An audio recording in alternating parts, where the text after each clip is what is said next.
संत करे सेवा चूहा के सवारी गजाना स्वामी जी।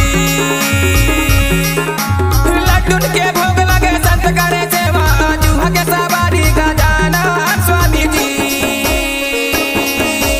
गणपति देवा कर तोर सेवा मोल ज्ञान दे दे। गणपति देवा कर तोर सेवा मोल ज्ञान दे दे। मोला ज्ञान दे देते हैं चूहा के सवारी गजाना स्वामी जी।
गणपति देवा कर तोर सेवा मोल ज्ञान दे दे।